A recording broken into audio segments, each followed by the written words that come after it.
नमस्कार मित्रों, जय सिया राम। मित्रों, आप सभी का मेरे YouTube चैनल विराट ज्योतिष चिंतन में हार्दिक स्वागत है। मित्रों, आज चर्चा ज्योतिष की और ज्योतिष में चर्चा करेंगे सचिन पायलट के चार्ट के ऊपर। मित्रों, सचिन पायलट को विरासत में राजनीति मिली।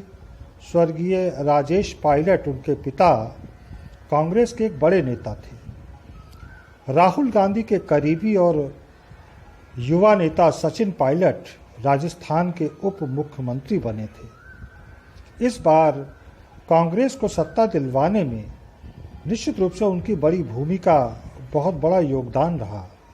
उम्मीद थी कि मुख्यमंत्री वही बनेंगे, लेकिन अंतिम क्षणों में श्री अशोक गहलोत ही मुख्यमंत्री बने। दोनों में रिश्ते शुरुआत से ही खराब रहे और आखिरकार सचिन को बगावत ही करनी पड़ी। कुछ दिन पहले आप अपने 19-20 विधायकों को लेकर वे हरियाणा में ठहरे हुए थे। आज सुबह जैसी मुझे जानकारी मिली कि सचिन पायलट की पुनर्वापसी हो रही है कांग्रेस में। अब उन्होंने समझौता कर लिया, मान गए हैं वे, इसलिए अब कांग्रेस से विरोध खत्म कर लेंगे। हालांकि क्या समझौता हुआ, वापस उन्हें उप मुख्यमंत्री पद मिलेगा या मुख्यमंत्री बनेंगे या फिर राजस्थान की राजनीति को छोड़कर कांग्रेस के महासचिव हो जाएंगे, ये सब बातें अभी स्पष्ट नहीं हैं। लेकिन कुछ लोगों की ये जिज्ञासा थी कि मैं उनके विषय में कुछ कहूं और राजस्थान की कहानी आगे क्या रुख लेगी, इस पर अपनी बात रखूं। इसलिए मैंने एस्ट्रो सेज से सचिन पायलट की जो कुंडली मुझे प्राप्त हुई वह 7 सितंबर 1977 की है। जन्म समय 12 बजे, सहारनपुर। तो मित्रों, यही जन्म विवरण और इस विवरण के आधार पर बनी कुंडली ही आधार है मेरी आज की इस चर्चा का। कुंडली देखें तो वृश्चिक लग्न और मिथुन राशि की कुंडली है इनकी। लग्नेश मंगल गुरु और चंद्रमा के साथ 8th हाउस में, शुक्र 9th हाउस में, सूर्य शनि बुध 10th हाउस में, राहु 11th, तो केतु 5th हाउस में है। तो ये है इनकी प्लैनेटरी पोजीशन।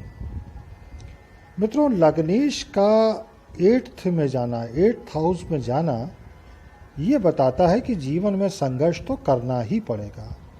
भले ही विरासत में राजनीति मिली, लेकिन प्रतिष्ठा तो तभी बनेगी जब आप संघर्ष करेंगे, और संघर्ष इन्होंने किया भी। दूसरी बात, संबंधों का ऐसे लोगों को बहुत ज़्यादा लाभ नहीं मिलता जिनका लग्नेश 8th हाउस में जाता है। न सिर्फ लग्नेश मंगल 8th में है, बल्कि द्वितीयेश, पंचमेश गुरु और भाग्येश चंद्रमा भी 8th भाव में ही गए। इससे दिक्कत और भी बढ़ जाती है, परेशानियां बढ़ जाती हैं। लेकिन सचिन पायलट को अदृश्य शक्ति का सपोर्ट मिलता रहेगा, यानी देव कृपा जब ज़रूरत होगी तब इन्हें ज़रूर मिलेगी। दूसरे, ज़िंदगी में इन्हें जो मिलेगा वह बहुत अनएक्सपेक्टेड होगा। वृश्चिक लग्न श्री नरेंद्र मोदी की भी है, लेकिन उनका लग्नेश लग्न में ही है। यहाँ सचिन की कुंडली में लग्नेश मंगल 8th हाउस में है। बहुत उम्मीद के बावजूद, कठिन प्रयास और मेहनत करने के बाद ये मुख्यमंत्री पद प्राप्त नहीं कर सके। अशोक गहलोत को ये पद मिला और इन्हें डिप्टी सीएम से ही संतोष करना पड़ा।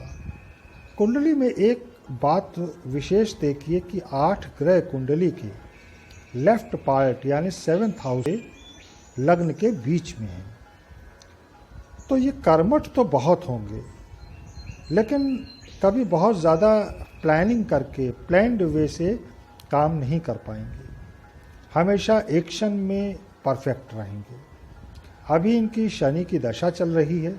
शनि में चंद्रमा का अंतर 24 अक्टूबर 2020 तक, माने ये अच्छा वक्त नहीं कहा जा सकता।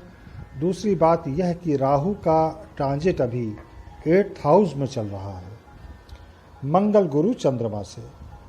आपको ध्यान होगा कि पिछले महीनों में सूर्य ग्रहण पड़ा था, जो कि मिथुन राशि यानी इनके 8वें भाव की राशि में था।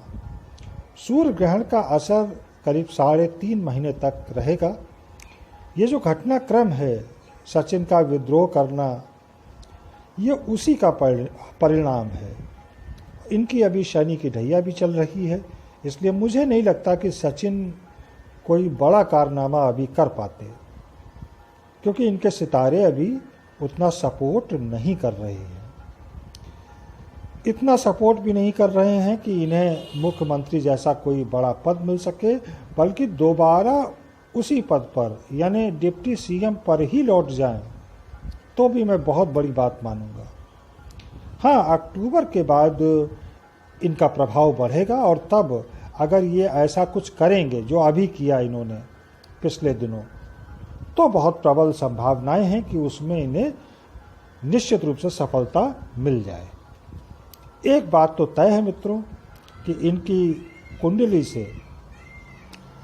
कुंडली देखने के बाद कि अशोक गहलोत से इनके रिश्ते अब किसी भी कीमत पर सामान्य नहीं हो पाएंगे, क्योंकि वृश्चिक लग्न वाले यदि किसी को एक बार अपने दिल से निकाल दें, उनके दिल में एक बार किसी के प्रति खटास पैदा हो जाए, अविश्वास आ जाए, तो दोबारा जुड़ाव संभव नहीं हो पाता।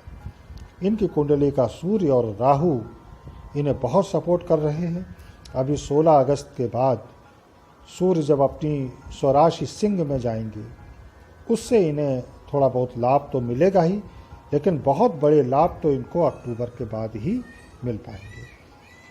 चलिए मित्रों, सचिन पायलट के बेहतर भविष्य की कामना के साथ आप सबसे अब विदा लेता हूँ। मिलेंगे अगले वीडियो में फिर किसी नए विषय के साथ। तब तक जय सिया राम, नमस्कार।